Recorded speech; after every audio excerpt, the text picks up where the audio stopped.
คนฮักเก่าเจ้าคงบอกเข้าใจ ว่าใจของอ้ายถึงเมาก็ยังซื่อตรง อาจมีบางครั้งที่เราพาให้ลุ่มหลง แต่ในใจคงมีแต่เจ้าคนเดียวมักเมาก็ยอมรับบอกเคยคิดปิดบัง กลับจากงานกลับจากนั่งก็มีบางที่เสียไป แต่บอกเคยคิดหลายใจบอกเคยคิดไปมีภัยเจ้าคือทุกสิ่งทุกอย่างในหัวใจอายมักเมาแต่อายก็ยังฮักน้องถึงจะร้องถึงจะบ่นก็ทนเอาหน่อยได้บอกรู้ว่ามันบ่ดี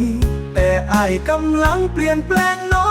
งขอโอกาสให้อายได้ฮักเจ้าต่อไปนั้นมา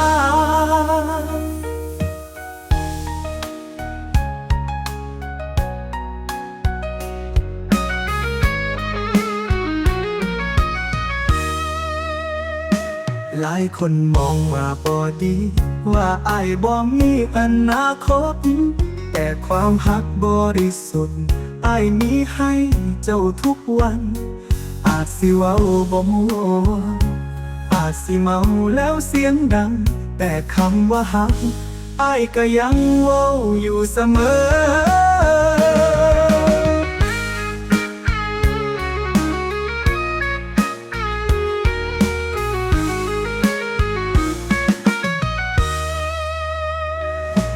มักเมา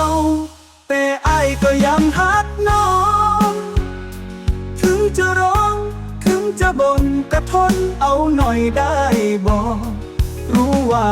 มันบ่ดี แต่อายกำลังเปลี่ยนแปลงน้องขอโอกาสให้อายได้ฮักเจ้าต่อไปนั้นมา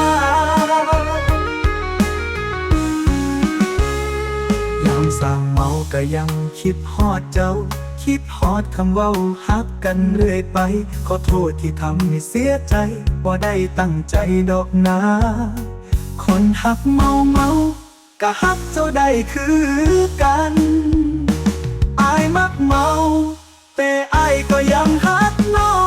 งถึงจะร้องถึงจะบ่นก็ทนเอาหน่อยได้บอกรู้ว่า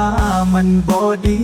แต่อายกำลังเปลี่ยนแปลงน้องขอโอกาสให้อายได้ฮักเจ้าต่อไปนั้นนะ